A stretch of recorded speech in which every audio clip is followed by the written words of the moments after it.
Just throw it in that water, mate, and we'll blow up. Hurry up and sit down, Nick. That reflection off your head's blinding everybody. Thank you, Kevin. Same spiel, kids, Ben, Mark if he wants anything, and then the embargo stuff. Stephanie, ready? No. Okay. I am now. Okay. Paul, first of all then, so the deal for Chris Basham has been announced this morning. How delighted are you to get that over the line? Yeah, please. Like, in my mind, it was never in doubt, and probably Basham said the same. But until things are sorted and it's signed, you're always, reluctant to count your chickens. You know what I mean? So, yeah, pleased. It's been important for a number of years at this club, and hopefully it'll be important for the next few as well. He's a big part of the success this club's had up until now. And like I say, I see him as a big part for the next few years too. He's almost defined his role, hasn't he? The way the team want to play right now. That's kind of the Basham spot. That's what the fans call him. Well, he has sort of trademarked that role. And he does play it in a unique way. And that's not to say everything he does is perfect. And it's just with what he brings to that position, it's a different dynamic when we have him in the team. That's a fact. So yeah, we were pleased to have that option still, and that ability to use him in that role. Plus the others is familiar with in and around a game when you need to change and he's on the pitch. Generally, you can move him about to change shape with the same 11. I remembered speaking to Chris some years ago in a pre-season friendly at Chesterfield. He was talking about the self-policing nature of the dressing room at times, and he and others being part of that. So on that side of things, how influential would you say he is? Yeah, he is, because he sets good standards in terms of himself and how he trains. You've seen him on the pitch. Certainly. I'm not sure if he's done the role this year, but he certainly was last year. He was fine collector amongst the players. So it's important to have good, solid characters, I think, who are senior pros. If they're aligned with what you're trying to achieve, then there's the extra value as well, not just the minutes on the pitch. Football's such a short-term industry, isn't it? So for a guy to spend 8 years in one place and then obviously potentially 10, it's pretty extraordinary, isn't it? Yeah, it is, and they'd take him to a testimonial year, wouldn't it? 10 years at a club now, they used to be commonplace, but they're not so much anymore. But in my eyes, that is deserved. And but listen, I don't want to take anything away from what our focus is here and now, and Bash is the same. And probably the best thing you can say is, he's approaching 34. People talk about him being at the back end of his career, but we're chasing the biggest prize, and we still see him as a really valuable part of the team. Just on that, so obviously Sharp has been done. You mentioned Robinson last week has been triggered. Basham has now been done. Without sort of wanting to whittle down your entire retained list, then there's the outstanding issues, I suppose. They're Osborne, McGoldrick, Davies, Mousset and Freeman. Can you shed any light on where the club are at with them? Yeah, I was hoping to today, but until it's all ratified by the board, I'm not gonna, because you know what I mean. Just like I said, so I would have liked to spoke about all those players. Still bits to be decided, without doubt, going forward. But I have had conversations with a number of them. But like I say, it's just at the minute getting that sign off so things can be official, and not only me sitting here cooking, that we can prepare statements and put things out properly. You mentioned last week that the budget wasn't clear. Are you going to get one? Is it ever that simple? Possibly. Again, you've got this to spend, work within those parameters, or is it? No, but I'd like it to be, and everyone knows I'd like to be, but it may not be. But I just I think I'm pretty clear on it. It's not. I'm not fighting for money as such. I mean, that's not my responsibility, but I'm fighting for the ability to make the best decisions with it. And that's where I'd see the club getting the best value out of myself, the staff, recruitment team, because we're the ones on the ground, we're the ones who know the players, we're the ones who know the dynamic of the squad. I think window, you always want to improve your squad, but you also want to improve your process and how things are done. So I'd like to improve how things are done from from January, and I think that's a big part of moving forward. Team news wise, how are you looking in between games from Fulham to Forest? Same. And Morgan's been back on the grass today, so obviously Connor and Morgan didn't train last week. But yeah, they'll be fine. Obviously George has had more training minutes in him, looking good. Bill's another few days closer, so yeah, we're touch wood. Everything at the minute is as good as it can be from the last game. So does it seem more realistic, and I know I'm fishing here, but more realistic or less realistic that Sharp will be able to play some parts in the two legs, if not necessarily the final? The final. Yeah, we'd like him to be, if he's available, to play some part in this tie. You know what I mean? But that's, if he's not ready, he's not ready.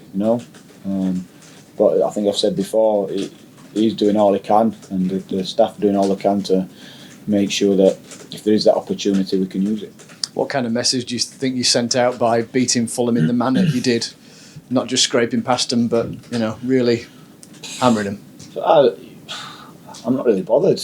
I'm bothered about what he said about us to us, and reinforcing what we're about and how we want to play, and those messages to other people.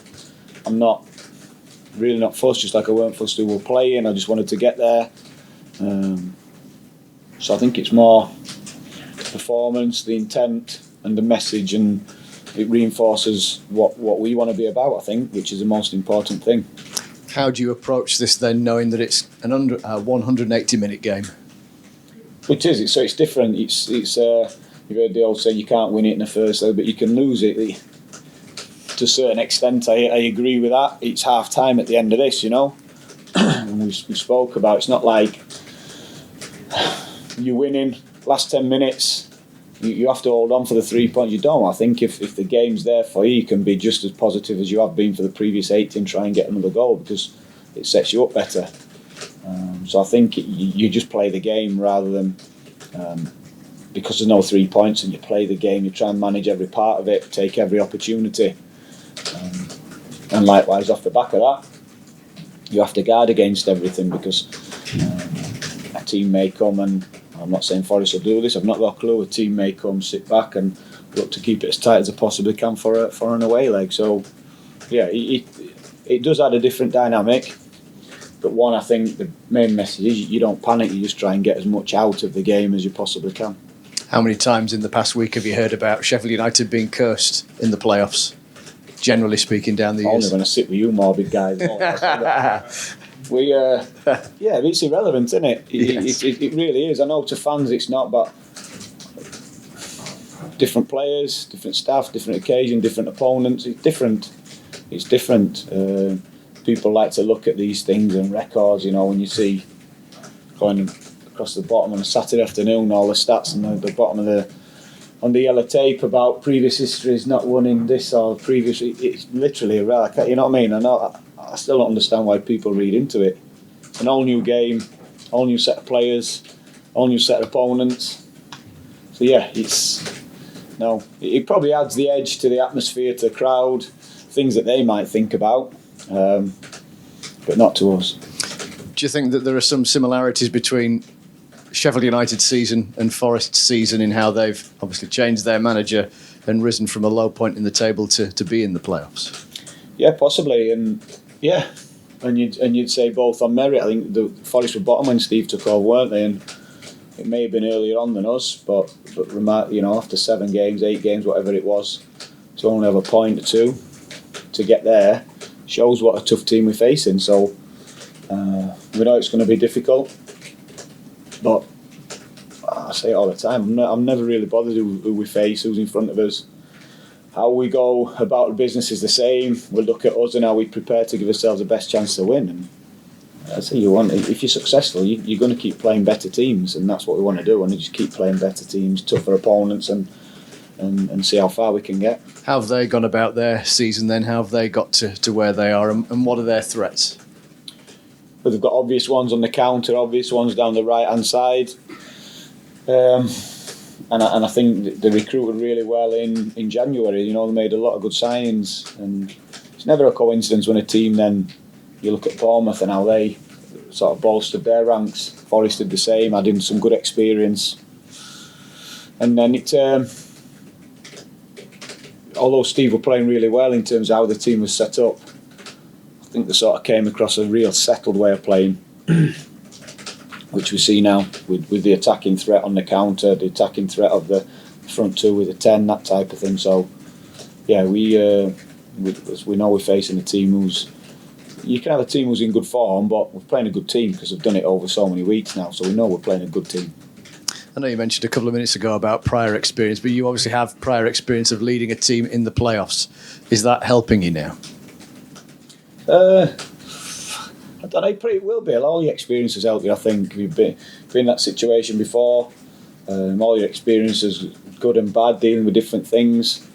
I think you just get a bit more clear in what's important, what's not. And so it's... The games are big enough. I said numerous times, the games take care of themselves how big they are. I think the preparation's right to make sure we've got the right messages across, we're prepared to go and play, and then we create a little bit of a buzz, but the right environment for them to go and play as well. So it's not overbearing, it's not stifling, we can still go out and express ourselves, but at the same time know how big it is and know what's at stake. Yeah, just finally, I mean, Gibbs White was just saying that the match against Fulham was the best atmosphere he'd played in, or could recall anyway. I mean, that might be, the decibels might be even greater this weekend. Yeah, I hope so. I know we, as a club, we're putting things on, wanting the fans in there earlier, and that'd be my message to the fans: get in there, come and back the team. We want them there. I keep saying all the time how important the fans are. We play for the fans. We want. They're going to be here long after we are. But we play for the fans. Likewise, the fans need to understand how they can help us. Morgan's picking that out. Best atmosphere he's played in. Yeah, I think he'll change his mind after this weekend. I think it'll be even more so, and we want that. So we'll do all we can as a club to encourage that. There's different things going off before the game to encourage them to be in early. The fans come and watch the lads warm up. Come and let them feel a difference in the game and enjoy it. Enjoy the atmosphere of the playoffs. Enjoy the tension that they bring. Because they don't always come about, like saying, to be in it like we are from where we were. It is an achievement, but we want something a bit more as well. Best of luck, Taz. Thank you. Just going on from that subject about the dynamic in the group, and you're talking about the buzz of the occasion. Have you had to manage the players a little bit on that front, or are you having to bring them down or build them up? How have they been as a group? The group's been good. So I've said before, I think our games have been getting more and more important because we were always chasing people. Maybe we're never thinking about. We were under the radar a lot because we're always behind on games as well. So we're never in the playoff positions, if you like, until March. Something like that. I don't know when it was. So we've been it's been building. The season's been building, and then rising to this crescendo, which is the playoffs. So I think the staff and the players, we've been building in that same way. At the back of his mind, it's always been there. We've known behind closed doors what we're aiming for, and we're there now. So it's not like it's a surprise to us. It's not like we weren't preparing for it. And we have a good way of working during the week, and we want the players to peak mentally and physically for the game. Of course we do. But like I said, I think the games take care of themselves, how big they are, what's at stake, the audience, the potential prize. So I think it's a case of just making sure we get the right message and we're in the right frame of mind to go and perform. You might thank him for it, you might not. Morgan's just sat there and said that he thinks your team's the most feared going into the playoffs. Is that the way you see it? Yeah, well, we're going to say that, aren't we? We're going to say no, but we want that belief. We want to play in a way that represents that we've just spoke about Fulham and their after the Fulham game, spoke about Forest and their threats from where they were to where they are now. Like I say, it's not just you're playing a team in form. We know we're playing a good side who's consistently being a good side. We think we are. Huddersfield and Luton will say exactly the same, but posing different threats. So, this stage of the season, your four teams are up there. They're there on merit. They are there on merit. What I can say is we will 100% just be focusing on us and how we perform. two ways how we perform without the ball, to obviously try and stop Forest and hurt Forest, and how we perform with the ball, and say that it's going to give us the best chance to win. So yeah, and that's been his approach all the time about us. Expectations we put on ourselves as staff, as players, and it'll be the same at the weekend. And talking about that front pairing as well, Morgan and Illiman playing so well together in recent games, clearly enjoying playing together as well. How have you seen that relationship develop and partnership develop in training and now in the team? I think it was from day one, really, when Morgan came in. They maybe had slightly different roles. One playing as a 10, one playing wide at the start of the season. And then we've, as a dynamic of the team's changed over whatever weeks that I was in charge. They tended to be taking each other's place a lot of the time, or we'd play with two up front with one of those at 10, or one up front with two of those wide. But as things have gone, and as we've suffered with different injuries, and obviously all our other front players are out, they've been put together and playing a similar sort of role at the top end of the pitch. So the relationship, the teamwork, the linking up of play has always been there, but now they're playing as a front two, if you like, together. People are talking about it more, I think, but it's always been there. And just finally, Morgan Gibbs-White's obviously just sat there, and he's got that belief, and you encourage that in the group. When it comes to playoffs and playoff moments, players have an opportunity, don't they, to write their names into club history. Fans could be talking about goals, performances for decades to come. I mean, is that a message that you encourage in the group? Do you see a motivation there, a spark? Yeah, I think they are almost my words for word there. We down to four, and one of these teams is going to be in the Premier League. So it's real, it's different start season. Everybody talks about it, but we've whittled it down now. We know two's already there, and one from four. So why wouldn't you give everything to get there? And teams, successful teams, you remember them. Big moments, you remember them. And as players, the players who supply those big moments, fans remember them. Players do themselves, highlights of careers. I've said before, chances are you'll end up with a picture of a big moment, winning a promotion up on your wall. It's and that's what the players provide. They magnify everything. There's a bigger audience on you because everything else is finished. The prize is there. It's a semi-final after 46 rounds. That's what it is. So everything is magnified. The feeling of it, the build-up, the intensity. So the moments are going to feel extra special. But likewise, when it don't go your way, you hurt, and you've got to make sure that you're the one with all the joy and not, licking your wounds ready for next season. Thanks, Paul. Enjoy the moment. Cheers. Thank you. So, James.